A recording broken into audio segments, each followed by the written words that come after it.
and a host of various goals related to community priorities, end quote. That's city government's idea of what it's offering on this data portal. One point that's promoted is that there'll be a little bit more, or a little bit less opacity, a little bit more clarity on the on pilot agreements. Pilots are payments in lieu of taxes agreements, which have saved business, generally larger businesses in Chattanooga, millions of dollars every year that they would be otherwise paying in taxes. But they go into these agreements, make concessions about hiring and other things touching on their investment, and then they are given a break in the hopes that, of course, in the idea of the economic developer, quote unquote, that if there's a break given to a business, well, it will expand its operation, maybe hire people, and there's an outward rippling effect of that business having less of a burden that you, of course, my listener, don't get to share in the benefit of, because you are not producing anything, right? You're just a resident with a house, and you work somewhere, maybe for yourself, maybe for someone else, but the break doesn't come to you. It only comes to large players, but often tax breaks and pilots are little controlled. They're not really rationalized. There's no effort often to know whether repeated breaks that are renewed year by year indeed bring this multiplier effect, which is something that I hear David Tulis like to think about and talk about, because the multiplier effect is greater in local economy in some respects. If you buy a product from a local store, that dollar or those dollars that you spend in that local provider will circulate in the local economy much more frequently. I think seven times than a dollar or those dollars spent at a national chain, which has a much shorter recirculation variable with its dollars received at the cash register. So local economy purchases tend to stay in local economy and enhance local ownership and local entrepreneurs. Todd Gardenhire, the state senator, tells the public at Chattanooga.com that he's going to abstain on the Bible as a state book vote, and he says there is no book that is more important to me or that has affected my life more than the Bible. However, we do not need a state law to sanctify it. That has already been done from a much higher power than the state Senate. At the same time, voting against this resolution, which of course is not a law, it's just a resolution, would send the wrong message to those who stand against our Judeo-Christian heritage in Tennessee. I will be abstaining for these reasons. Of course, the idea of a Judeo-Christian heritage is not a sound one. There is no such thing as Judeo-Christianity. It does not exist. The Jewish theory of God and the Jewish rejection of Christ as the Messiah has put the Jewish line, if you will, the Jewish people, if they indeed exist, and their religious their religious show against Christianity, against the law of God, and against the whole idea of unmerited grace, which is one of the main teachings of Christianity. TV3 has a story from NBC News about a very interesting looking CEO, Chief Executive Officer. His name is Dan Price, and he runs a company called Gravity Payments. It's a private business, and he's raising all of his staff pay to $70,000. Most of the people who work for him, he says, make $40,000 or less a year, and he determined the $70,000 figure after reading an article, according to TV3, on how more money makes a crucial difference for those who earn less than $70,000 a year. He also announced that he will gradually lower his own salary from $1 million paper dollars a year to $70,000 a year. He says, why is he raising salaries? For me, I really do view anything I do as a responsibility. Seeing growing inequality and seeing how it's harder to just make ends meet and kind of live the normal American dream, things are getting more and more expensive, especially in a city like Seattle, and the wages aren't keeping up. Well, if you want to keep up with your finances, you need to be a member of Trade Bank of Chattanooga. Trade Bank is the smarter way to barter, and you will keep up. You will reduce your expenses, and you improve your cash flow. Right, that's what you do as a member of Trade Bank of Chattanooga. You can learn more about this fine bartering organization, of which we here at Hot News Talk Radio are members, by calling Jürgen Mutz at 877-2202. That's 877-2202. And if you're having problems with your computer, I want you to take a recommendation. Go to Affordable Computers. It's not a chain store. It's a locally owned business. It has in its offering of new computers this following virtue. Every new computer it sells at Affordable is made in-house, right? It's custom made for you, and it's actually cheaper than buying one from the big box store, loaded down with all kinds of things that you have no interest in and don't care anything about. And so that's at Affordable Computers. Repair, upgrade, and replacement on Highway 58 between the Arby's and Taco Bell. Also Fort O on Battlefield Parkway near the Holcombs.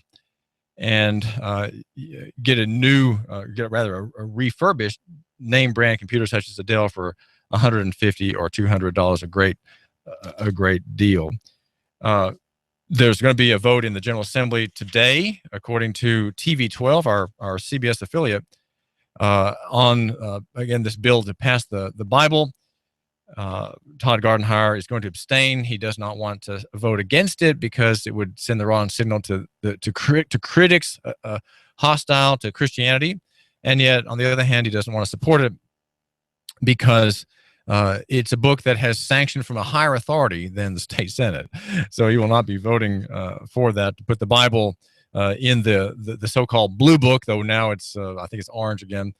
I've got the 13-14 edition, the blue book's the orange book, which has a record of all the the state flower, the state animal, the state song, and so on. I'm mentioning about public education. Public education exists in it's a constitutional system, but I think we need to look at whether or not it's really compulsory. And I'd say at an important point, the system that now operates in Hamilton County and Marion County and Sequatchie County is unconstitutional. And it doesn't take a lot to say that. You just have to read the provision that created it. And it says the state of Tennessee recognizes the inherent value of education and encourages its support. Okay, that's very favorable. No compulsory language there about counties or cities. Remember, Chattanooga got out of the school business. Could the county, when it eventually attains recognition that the internet exists and that you, my listener, are out there, could it not also get out? The General Assembly, this article goes on to say, shall provide for the maintenance, support, and eligibility standards of a system of free public schools. Okay, because the state recognizes the inherent value of education. Well, the General Assembly is sort of ordained to provide for the maintenance, and the support and the eligibility standards. Well, what hasn't happened are eligibility standards. There need to be eligibility standards for the entry of this free system, and there are not. So even because there's no, you could say the system is unconstitutional because it does not have any barrier to access. Okay, it's just given away. These seats in these classes are just shoveled away for free. No one has to bear any responsibility of getting their child into the school, and that is a subsidy, effectively a subsidy for the careless parenting that often is said to be out there among Tennesseans. Well, if we didn't have public schools, parents would just not, they wouldn't care, and their children would grow up ignorant and illiterate and non-numerical. And the third sentence in this provision, section 12 in article, let's see, what article is it? It's article 11. Goes on to refer to the post-secondary educational system. But the Constitution also has another view, and I think because there's no eligibility system in Tennessee County government schools, there's a greater sense of violation that you could perceive when you look at an item in the Bill of Rights that says that perpetuities and monopolies are contrary to the genius of a free state and shall not be allowed. It is effectively a monopoly and a cartel with in our county, a $400+ million budget. And they are, what does that mean? Contrary to the genius of a free people. What is the genius? Do you represent that? I have a feeling that you, my listener, do represent the genius of the free people, because that encompasses several things. It encompasses marriage, despite, lug butt theory, gay theory. It encompasses family. It encompasses capital. It encompasses hard work.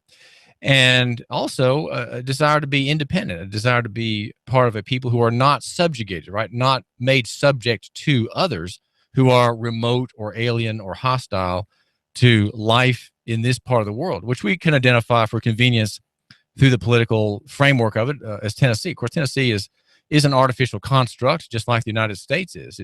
I don't know that people have generally an affinity for Tennessee.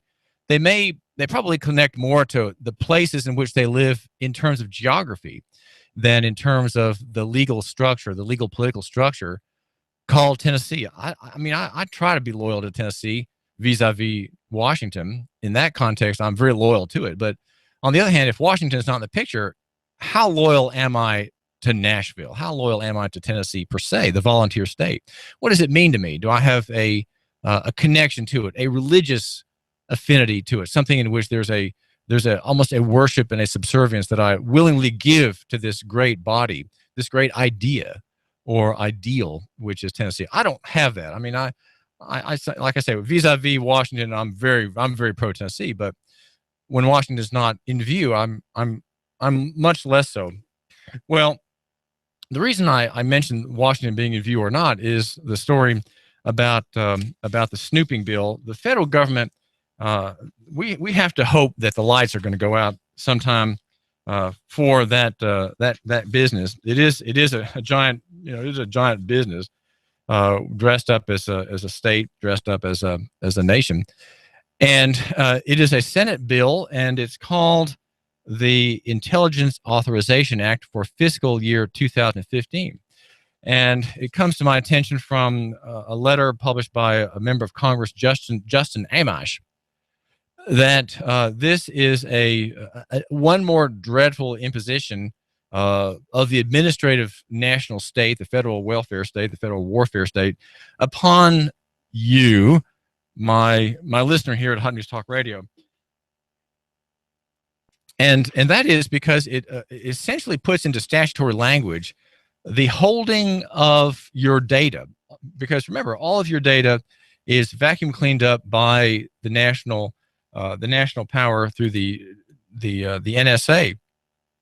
And Amash says that Section 309 authorizes the acquisition, and he's quoting the bill here, acquisition, retention, and dissemination of non-public communications, including those to and from U.S. persons. And he says the section contemplates that those private communications of Americans obtained without a court order may be transferred to domestic law enforcement for criminal investigations. What is that saying? Well, this is the idea that Bill Binney, the former administrator at the NSA, talks about in the idea of parallel construction. Local officials, local police departments, and so on have to have warrant to make an arrest. They can't have illicitly obtained data violating your Fourth Amendment and your Tennessee freedom from search protections. Well, they can get it. But they can get all kinds of clues from national government if they know how to mine the data. They can find out everything about you and then construct parallel a narrative which is plausible to the jury and to the judge. So they effectively they're being tempted to lie. They're being tempted by national government, according to Justin Amash, to have access to this total database where every website you've been to, every email you've sent, every text you've sent, every place you've been with your cell phone, every phone call you've made, the to and froms of every phone call, the metadata, and every website you've ever been to is recorded, okay, by Google, which is an agent of the national government. Google's rise, by the way, was strongly funded by the CIA and other other snooping organizations. So, the bill says, let me just open it up here. It's about a 45-page document, and it makes reference to several things on covered communications, and then procedures for the retention of individually acquired communications. Okay, so how does this law let the federal government maintain the record it has of you? Right, you're an innocent person. You are being unconstitutionally spied upon without a warrant. Right, it's unconstitutional because there's no warrant identifying you as a suspect or a defendant. Okay, that's the only people who can rightly be searched. Well, it goes on to say the procedures in a subparagraph here, a subparagraph, the procedures required by paragraph 1 above shall apply to any intelligence collection activity not otherwise authorized by court order, including an order or certification issued by a court, just hang on here, established under subsection A or B, subpoena or similar legal process that is reasonably anticipated to result in the acquisition of a covered communications, right? So you separate the covered from the non-covered communications. Those that are covered are, of course, subject to surveillance, and those that are not. So we're talking here about the uncovered data, right? That of the innocent man such as you, right? The acquisition of covered communications to or from a United States person, and shall permit the acquisition, retention, and dissemination of covered communications subject to the limitation in subparagraph B. Okay, so now we have to trace down what is that about. So the procedure for keeping this detail, keeping this data, is subject to some limits. Okay, so what are the limits? Well, your communication is covered if the following circumstances are met. The communication has been affirmatively determined in whole or in part to constitute foreign intelligence or counterintelligence, or is necessary, and this is the vague thing that gives them total freedom, right? Is necessary to understand or access foreign intelligence or counterintelligence. In other words, if you have something in your innocent data that helps them understand something that's in view, right? You're not in view, but something else is. And if you have something in your data that they think might help them understand, not nailing the bad guy, but just understand what's going on, they can keep your data, even though you are an innocent person. Okay, got that? Notice how tenuous the barrier is to their keeping it. Or number 2 is the communication is reasonably believed to constitute evidence of a crime, or is retained by a law enforcement agency. Okay, so there they can keep the data when what they have is necessary for law enforcement. Okay, or is itself evidence of a crime. And another one is the communication is enciphered or reasonably believed to have a secret meaning. So if you code it, then your data is going to be kept. If you use PGP, pretty good privacy, or any other encryption software, you are going to be have your data kept potentially forever until the lights go out, right, in those data centers. All parties to communications are reasonably believed to be non-U.S. United States persons. Okay. Another one is retention is necessary for technical assurance or compliance purposes, including a court order or discovery obligation, in which case access to information retained for technical assurance or compliance purposes shall be reported to the Congressional Intelligence Committee. So, and then it goes on to say that retention for a period in excess of 5 years is approved of your data by the head of the element of this intelligence committee responsible for such retention. Okay, so what is the head of the element? Based on a determination that retention is necessary to protect the national security of the United States. That is, of course, the thing that always wins. If we have to protect national security, well, then we are going to have to give ourselves ample permission. We are going to not have to worry about local economy. We're not going to have to worry about Chattanooga, Dunlap, South Pittsburgh, or the place where you, my listener, may happen to hail from. In which case, it goes on to say, the head of such element shall provide to the Congressional Intelligence Committee a written certification that, and then it goes on to talk about how if you certify that it's pertaining to national security, you just have to let the committee know that you're doing that, and you can retain this information probably forever. The measures the element of the intelligence community is taking to protect the privacy interests of, well, I leave that last point half uttered. But the good people are at it, and we have to understand that we can't defeat them directly. There is an indirect route. The indirect route, though, is, I would say, Christian living, local economy, having children, the personal life.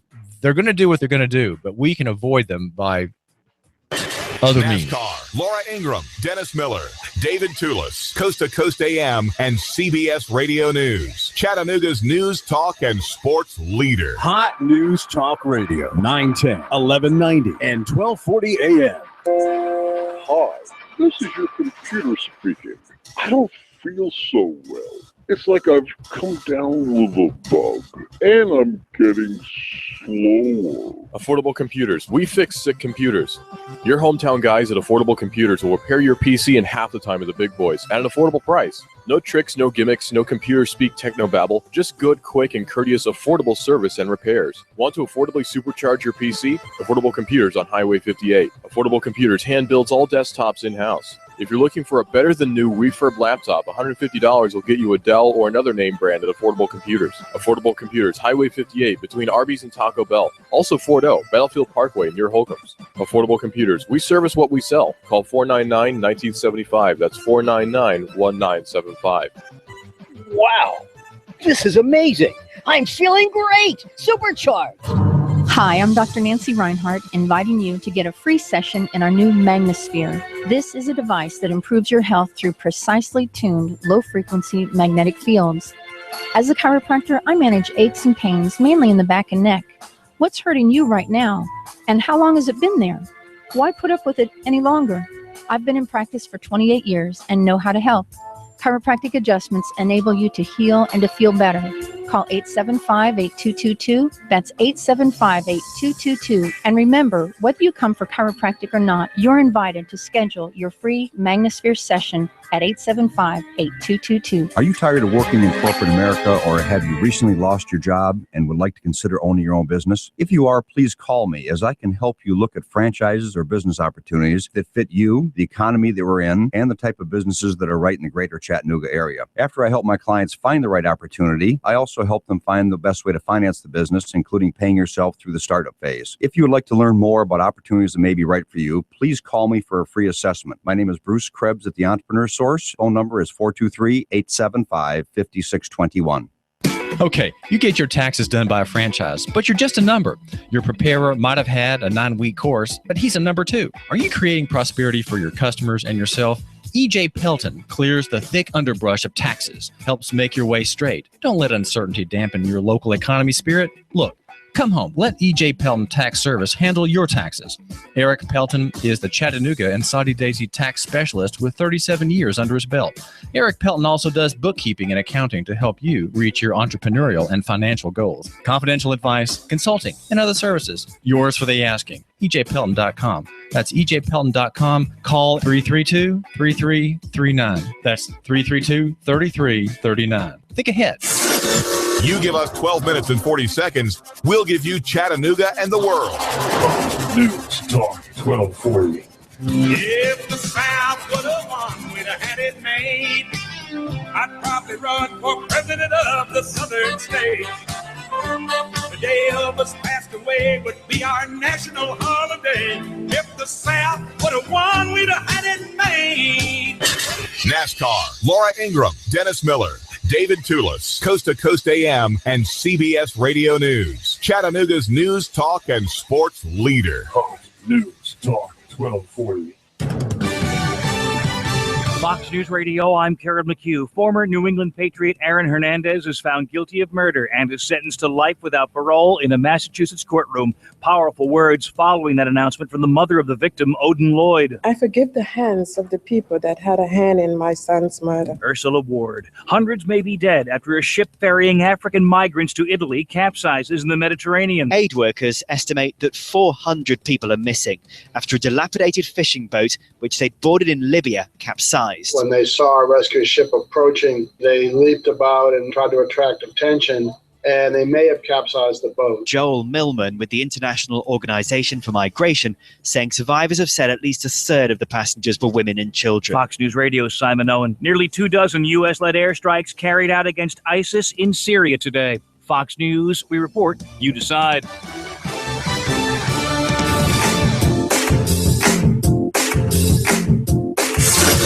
You give us 12 minutes and 40 seconds, we'll give you Chattanooga and the world. News Talk 1240. Live from Chattanooga, Tennessee, it's Nooganomics with David Tulis.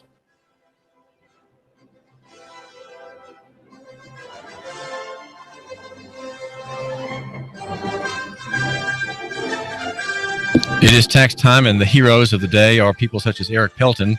E.J. Pelton Company is an accounting business, and in the heat of the 1040 season today, he's got a couple of offices, one on Brainerd Road, one in Saudi Daisy north of the Bilo.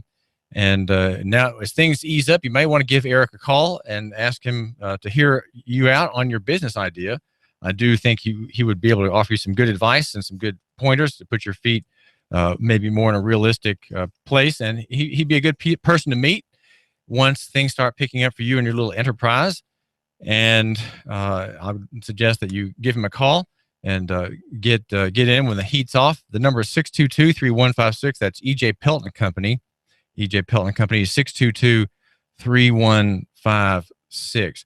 And speaking of numbers of another kind, there is a record, actually a record store day coming this Saturday at For the Record. For the Record is a little shop in Northgate Mall run by Mike and Gwen Bell, and it specializes in the best form of music, and that is vinyl.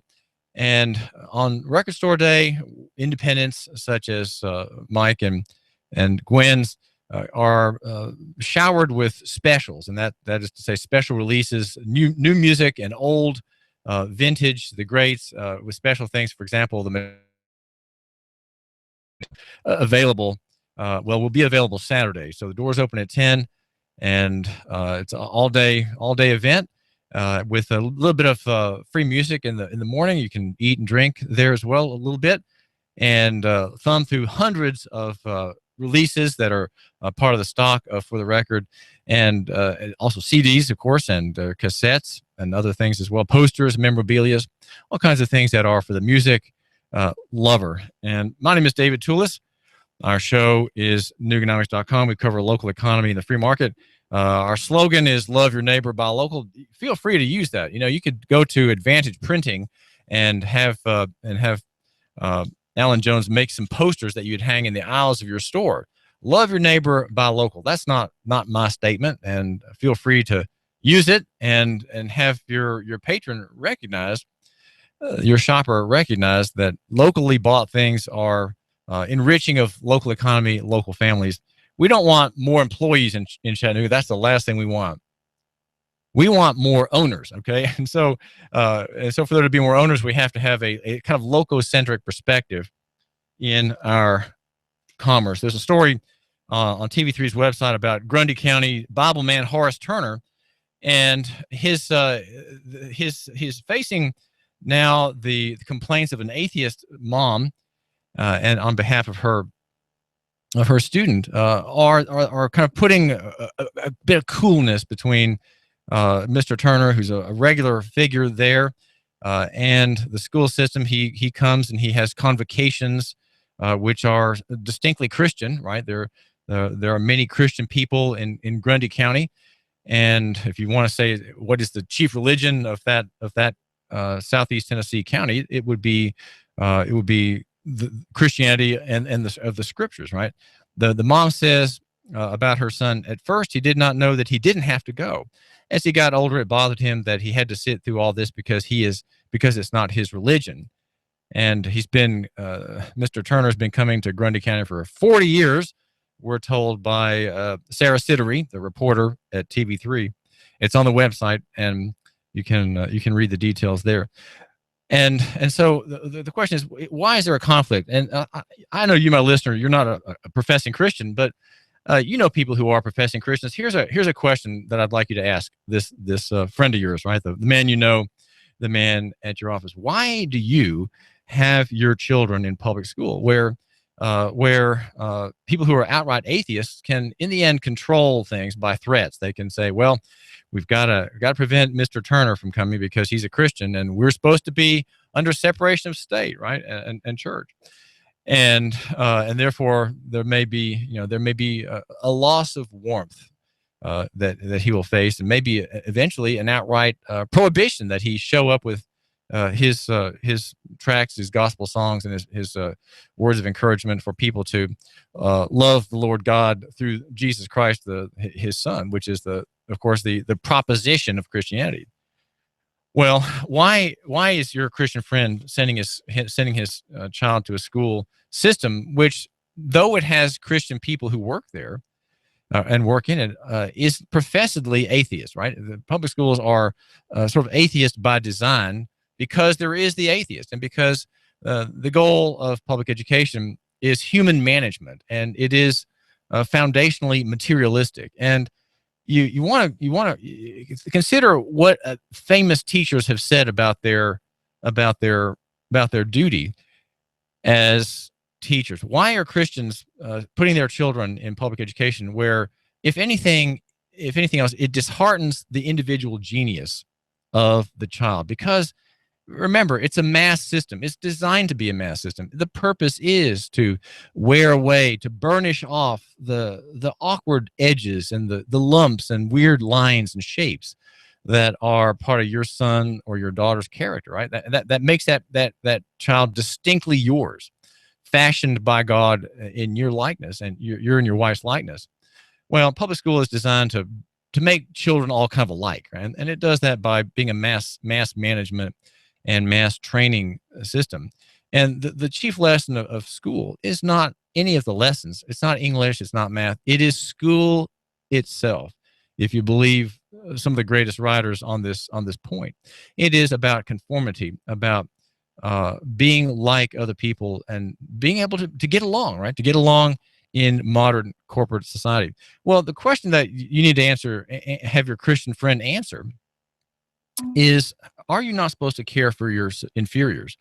And the commandment that I think is violated by the submission of children of Christian people to an atheistic system, or a system that is foundationally atheistic, though Grundy County may in its outworkings have a kind of favor to Christianity, is the fifth commandment. The fifth commandment says, thou shalt honor thy father and thy mother.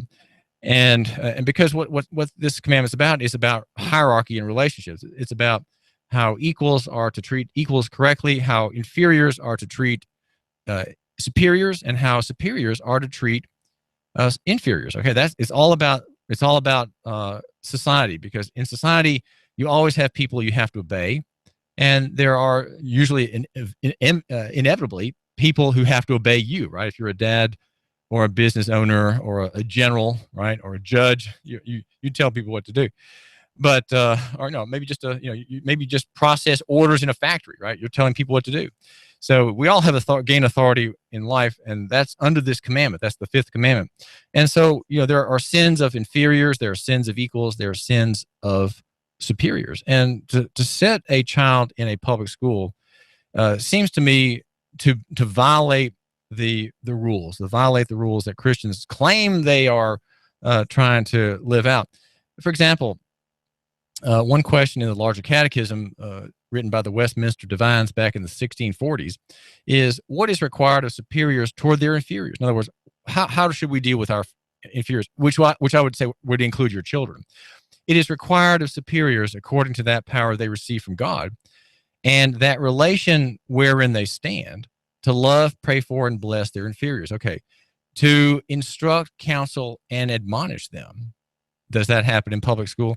Countenancing, commending, and rewarding such as do well, and discountenancing, reproving, and chastising such as do ill. Does that happen in the public factory school?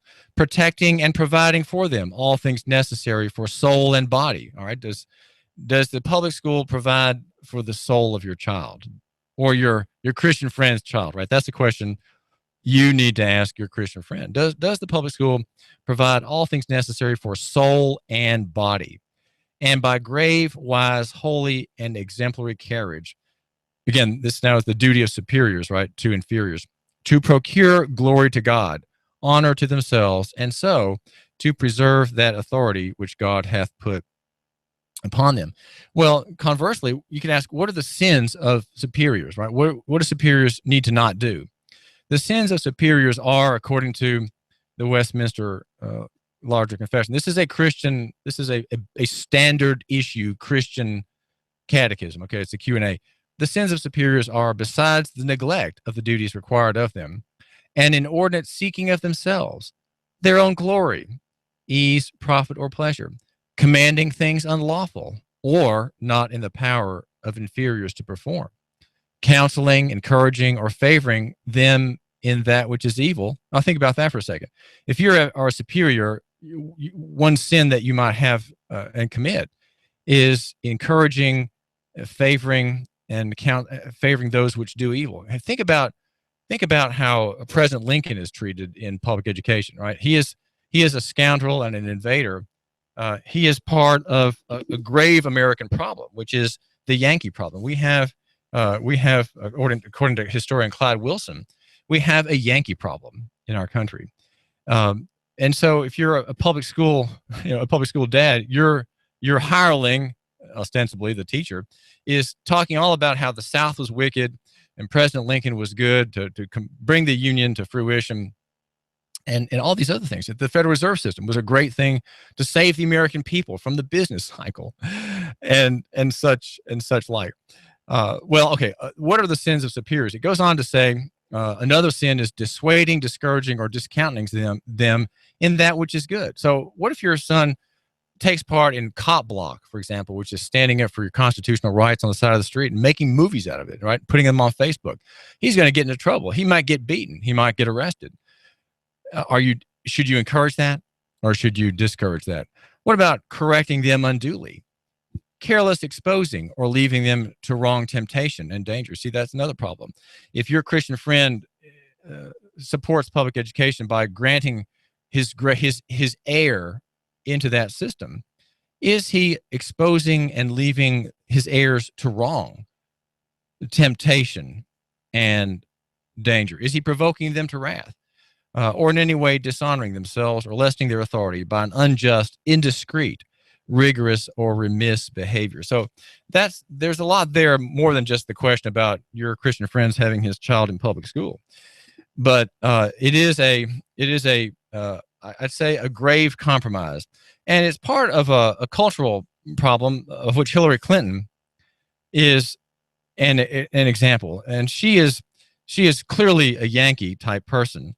And Clyde Wilson says in his essay "Yankee Problem in America" that came out in Partisan Review, he says, "I'm using the term Yankees historically to designate that peculiar ethnic group descended from the New Englanders, who can be easily recognized by their arrogance, hypocrisy, greed, lack of congeniality, and penchant for ordering other people around." These, of course, are the descendants of the Puritans, who lost the sovereignty of God, lost the main doctrines of Christianity, and they went Unitarian, right? But they had that powerful and vigorous Puritan ethic, which is highly articulate, highly exact. It's kind of exacting, okay. And then I confess I have a great interest in the Puritans, and would like to think that I'm partly of the Puritan framework. But of course the Yankees have the Puritan background, but not the Puritan framework. Okay, Hillary Rodham Clinton, he says, raised by a Northern Methodist in Chicago, is a museum quality specimen of the Yankee, self-righteous, ruthless, and self-aggrandizing. Northern Methodism and Chicago were both, in their formative periods, hotbeds of abolitionist, high-tariff black republicanism.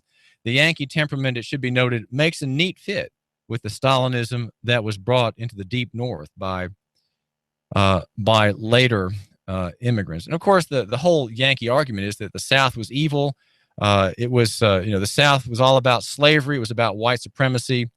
And we're all just these Celtic, wild Celtic people who just had to be subdued. And the idea is always that the Yankee world, the North, is the norm, and we're all of us here in the South, in Chattanooga, Dunlap, southeast Tennessee. We're all we've just got it wrong. We've got it wrong, and we need to have the social worker come and straighten us out. Or if not the social worker, the public school, the Grundy County public school system. That's going to straighten us out. And you see, this works in favor of the Yankee theory.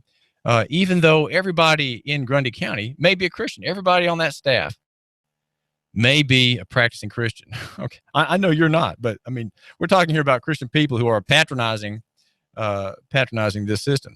You know, Patrick Henry and George Mason warned against entry into the Union. They warned against it. They said, we need to not enter the Union of the Constitution written in a coup. Something that people often don't consider is that the Philadelphia was a coup. But the Yankee spirit, there's a whole history of it. And in his great little essay, Clyde Wilson traces the various aspects of it, including the anti-sedition law, or the sedition law that John Adams passed. A typical Yankee, punishing anti-government words as long as they controlled the government, in clear violation of the Constitution.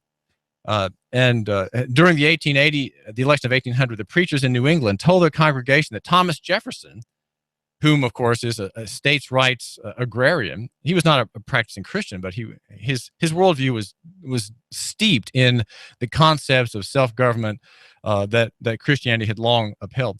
Well, the preachers in New England taught that if he were elected president, that he would set up, that he was a French Jacobin, and he would set up the guillotine in their town squares and declare women common property. Of course, all just not true.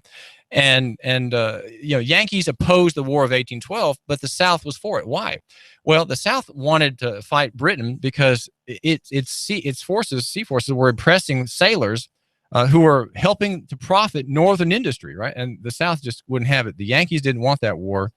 And in fact, there were Yankee people at the time who spoke of secession during the time of the war. And Wilson says that Southerners never spoke of secession in time of war. And he also points out that Noah Webster and his American Dictionary is not a true dictionary. It is a Northern dictionary. It is a Yankee dictionary.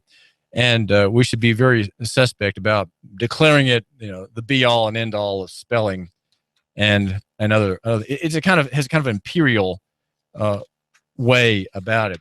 And abolitionism is, of course, another Yankee thing. And the abolitionism that brought the war is the same kind that brings the drug war, the war on poverty, the war in Vietnam. We've got to fight communism around the world that many conservatives joined in supporting. When they joined in supporting, the Christian Anti-Communist League, for example, Dr. Schwartz, and people like that, they supported the war against communism, embracing as they supported that war. They had to embrace the total warfare state to defeat communism, they said.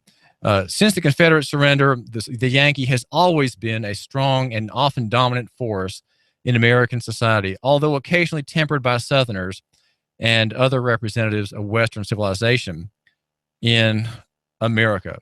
And Wilson says that, to fully understand the Yankee today, what he is today, he is a builder of the all-powerful, multicultural, therapeutic state. I just like that phrase. With himself giving the orders and collecting the rewards, which is the perfection of history, and which is to be exported to all peoples by guided missiles on women and children if necessary. And that is really the whole imperial American experiment, is a kind of Yankeeism. It's kind of Puritanism gone bad. In fact, I have a history volume on my Puritan shelf at home that is about this very question, from Puritan to Yankee. And I haven't read that book yet. It's an older edition from the 1950s. But it is telling a lot, I think, of where we stand and what we have to get back to. What do we have to get back to? I think let me argue by obliqueness here. Let me argue by indirection. John Taylor Gatto, in his great little book, Dumbing Us Down, The Hidden Curriculum of Compulsory Schooling, he's a wonderful writer. He's a Roman Catholic. He's very harsh, by the way, against against me as a Reformed Christian, as a Presbyterian. He's very harsh against John Calvin and Martin Luther, I think wrongly so. But he says he lists some pathologies that come from public education. He says the children I teach are indifferent to the adult world. This defies the experience of thousands of years. A close study of what big people were up to was always the most exciting occupation of youth, but nobody wants children to grow up these days, least of all the children. And who can blame them? Toys are us. And number two, the children I teach have almost no curiosity, and what little they do have is transitory. They cannot concentrate for very long, even on things they choose to do. Can you see a connection between the bells ringing again and again to change classes and this phenomenon of evanescent attention? The children I teach, he says, have a poor sense of the future and how tomorrow is inextricably linked to today. As I said before, they live in a continuous present. The exact moment they are in is the boundary of their consciousness. The children I teach are ahistorical. They have no sense of how the past has predestined their own present, limiting their choices, shaping their values and lives. The children I teach are cruel to each other. They lack compassion for misfortune. They laugh at weakness. They have contempt for people whose need for help shows too plainly. The children I teach are uneasy with intimacy or candor. They cannot deal with genuine intimacy because of a lifelong habit of preserving a secret inner self inside a larger outer personality made up of the artificial bits and pieces of behavior borrowed from television or acquired to manipulate teachers.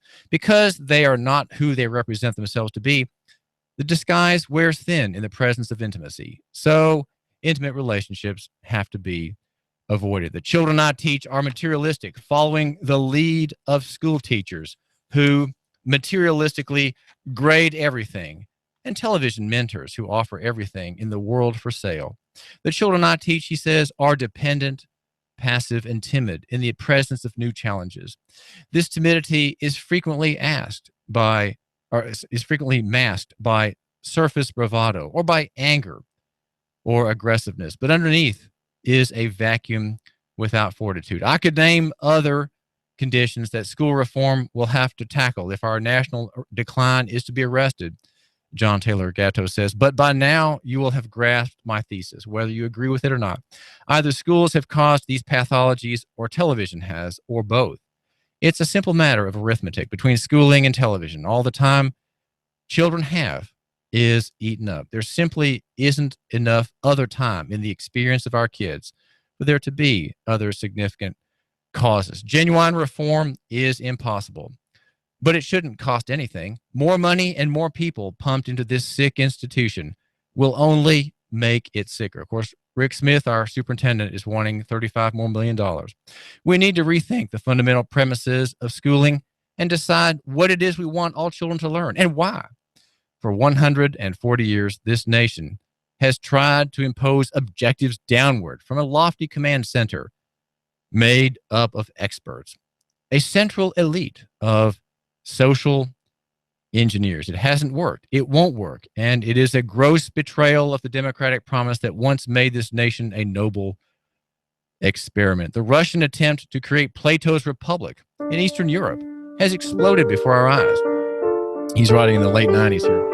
Our own attempt to impose the same sort of central orthodoxy using the schools as an instrument is also coming apart at the seams, albeit more slowly and painfully. It doesn't work because its fundamental premises are mechanical, anti-human, and hostile to family life. Lives can be controlled by machine education, but they will always fight back with weapons of social pathology, drugs, violence, self-destruction, indifference, and the symptoms I see in the children I teach. This is David Tulis quoting John Taylor Gatto. Our show is Nuganomics.com. Check out the website, Nuganomics.com. NASCAR, Laura Ingraham, Dennis Miller, David Tulis, Coast to Coast AM, and CBS Radio News. Chattanooga's news, talk, and sports leader.